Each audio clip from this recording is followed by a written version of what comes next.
everybody, welcome to Vine Path. Vine Path is a wine club put on through Bianco's Wine and Cheese in Boston, Massachusetts. My name is Mariana, I am the wine buyer there. And every month at Vine Path we pick a theme or topic to explore. This month I picked 3 Italian wines that are really fun and charismatic. I figured this is a month that people go to parties, have people over, gift bottles, share bottles, and so you want really charismatic, easy to understand, but really delicious wines. They all happen to be Italian, so the theme is Buone Feste, happy holidays. My favorite type of wine to share with other people are wines that are easy to understand, but still have a twist that maybe can spark a conversation, but not necessarily distract. I think these 3 wines do just that. We have the 2021 Roero Bianco from Valfaccenda, and at Bianco's we're becoming huge fans of this winery. Luca Valfaccenda and his wife Carolina, they've started this project in 2010, though Luca comes from a winemaking background. Carolina is actually a graphic designer, which is not surprising. All their labels are really abstract and interesting and really fun. Valfaccenda works exclusively with Nebbiolo and Arnese, and they're definitely part of the renaissance that's going on right now in the Roero. It's a region with rustic wines, but it's also experimental and interesting, and you get them at a fraction of the price than you get in other parts of Piedmont, like Barolo, Barbaresco, or even the Langhe. The grape Arnese is very interesting. It has a lot of history in Piedmont. There was a time where it was even blended with Nebbiolo in Nebbiolo-dominant blends of Piedmont, but that is no longer common or allowed in a lot of these blends. It used to be planted so much more, it actually almost became extinct. Arnese gets its name as a nickname for Little Rascal, just because it's so hard to grow. It's prone to powdery mildew. It's lower acid grape, which can be very difficult sometimes for winemaking to get a good balance. Once Arnese ripens, it immediately loses its acidity.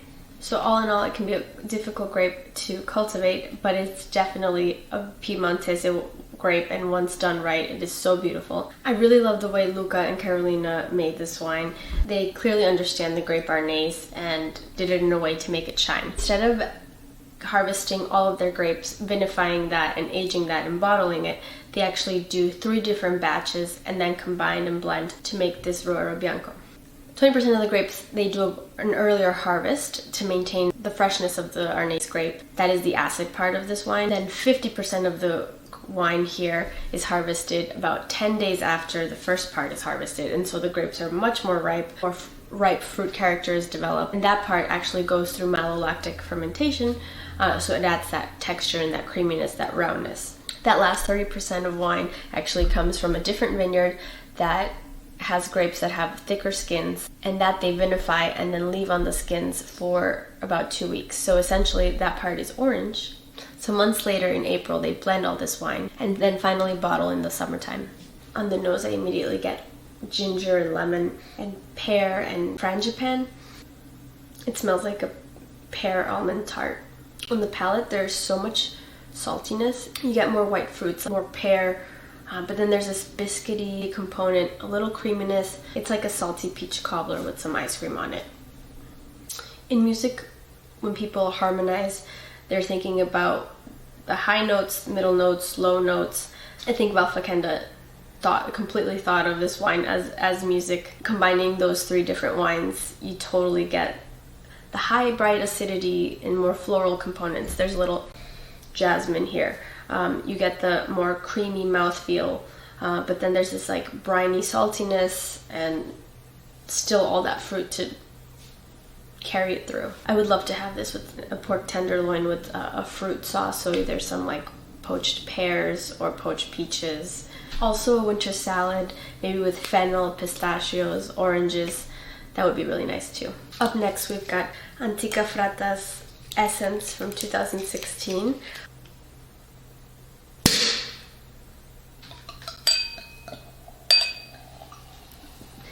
If you like bubbles, you're going to want to know Franciacorta. It is one of the best kept secrets in the sparkling wine world. Franciacorta is a region in Brescia, which is in Lombardy, right by the lake Iseo. It produces some of Italy's top-notch sparkling wines. All champagne method, 90% of all Franciacorta made is actually kept within Italy. So only about 10% is exported. So the US ends up getting only about between 100 and 200,000 bottles a year, which is nothing. The Italians are keeping all the good stuff for themselves. There is historic record of this region making sparkling wines hundreds and hundreds of years ago, but it wasn't until about the 50s that they started making sparkling wine. The Berlucci family, who is now very famous in that region for making sparkling wines, was making a lot of white wine, and they called upon Franco Ziliani. They were having an issue making Pinot di Castello, and Franco said, why don't we make champagne method wine? And in 1955, they opened up their Berlucci winery with the intention of making wine that one day will be at the level of champagne. It took many years to get the exact formula down.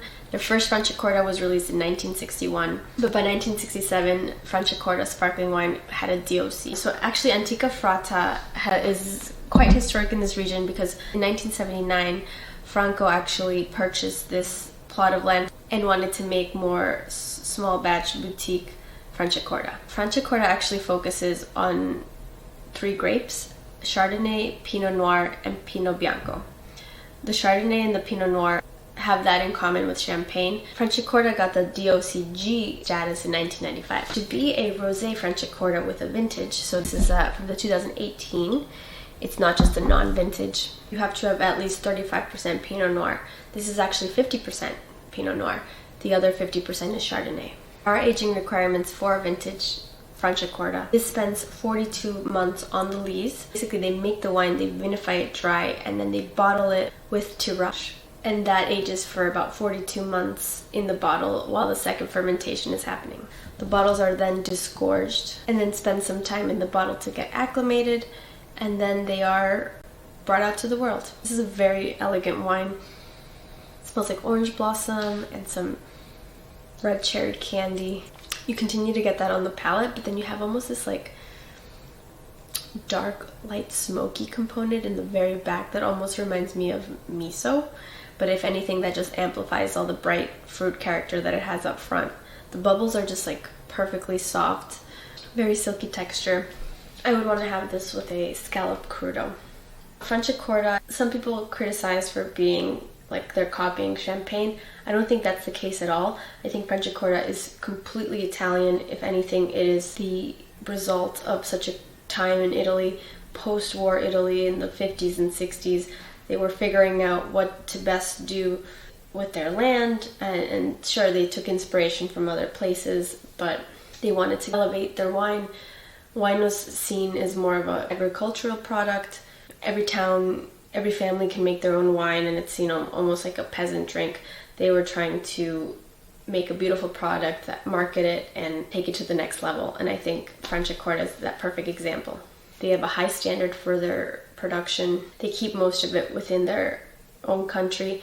You see Franciacorta a lot in some of Italy's finest restaurants, and it really does compete not only in price. You can get beautiful Franciacortas for a fraction of the price of Champagne, but in quality too. Up next we have the Sant'Ansovino from Corte. Biodynamic winery started around 2015 by Giacomo and winemaker Claudio. Giacomo actually has a documentary making background, very successful. We're in the Marche region, which is in the eastern coast of Italy. It's a region very well known for their whites like Verdicchio and Trebbiano, but they do also grow very compelling reds. The main red grape in this area is Montepulciano, but I really was excited about this one. It was a blend of Montepulciano and Cabernet Sauvignon. I love this because you can totally tell it combines Montepulciano and Cabernet Sauvignon. You get this stewed, meaty, almost beef jerky note, but then there's so much herbal component that I always get from Cabernet Sauvignon, like eucalyptus. So it's like leathery and herbaceous at the same time. It's like a cowboy that's just eating a lot of mints.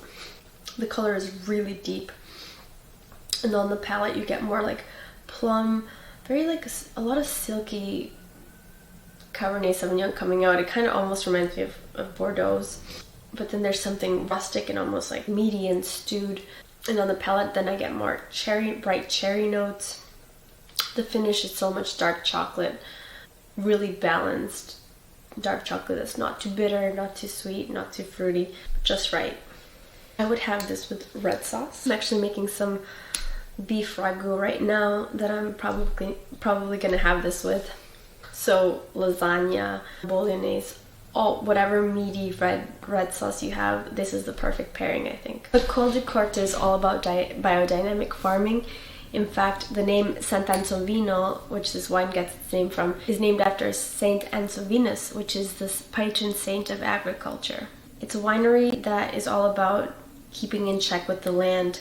In fact, in all of their labels, they tell you what number bottle it is, and then little cartoons telling you what the weather was like in each of that vintage's seasons. They were looking to make a wine with a lot of body and structure, but with still some freshness, and I think they did just that.